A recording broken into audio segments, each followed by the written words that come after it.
This question lies in the work of Paik. He didn't merely make art, he made signals tangible. Television, radio, neon. They were not tools, they were extensions of the mind, conduits for ideas that exist between seeing and knowing.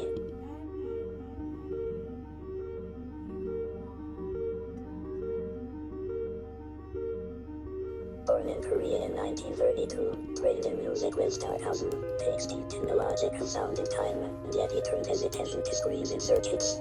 It's almost like he heard the world not just as music, but as waves, pulses, feedback loops. He was fascinated by how technology could reflect life back to itself, revealing what we see and what we cannot. Consider TV Buddha, 1974, a statue, serene, meditative, staring at itself on a live monitor.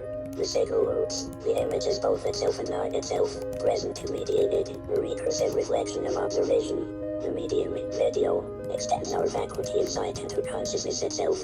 It shows that seeing is never passive, it is active, interactive, recursive, and yet, something is lost. The stillness of the Buddha, the ineffable serenity, the internal state that cannot be encoded, cannot be transmitted.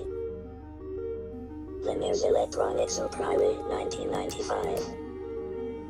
An explosion of screens, neon, and curated clips. America flashes before you, not as a map, not as a statistic, but as a perceptual field of signals. Each television is a pulse, each online a rhythm. It's amplified, fragmented, hypermediated.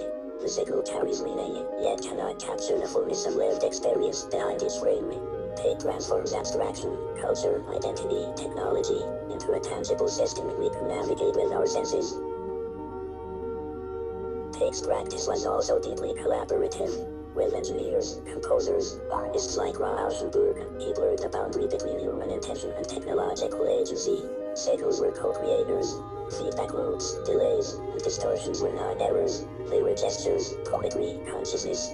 Like conceptual artists such as Soliwit, he formalized ideas into structure. But instead of ink on paper, Paik worked with electrons, broadcast frequencies, and perception itself. Stepping into a Paik installation is like stepping into the threshold of a network mind. Time is elastic, observation is recursive, and every signal contains both meaning and mystery. The medium extends not just what we can see, but how we see, how we process, how we interpret. And yet, it reminds us that there are always gaps, edges of perception, signals that slip away, what we cannot transmit, what remains private, interior, human. Paik asks us, what is art when it is not static? When it flows, loops, feeds back, and participates in our perception. Perhaps the greatest medium is not just the screen, the signal, or the neon, but the space between observer and observed, where meaning emerges, flickers, and escapes.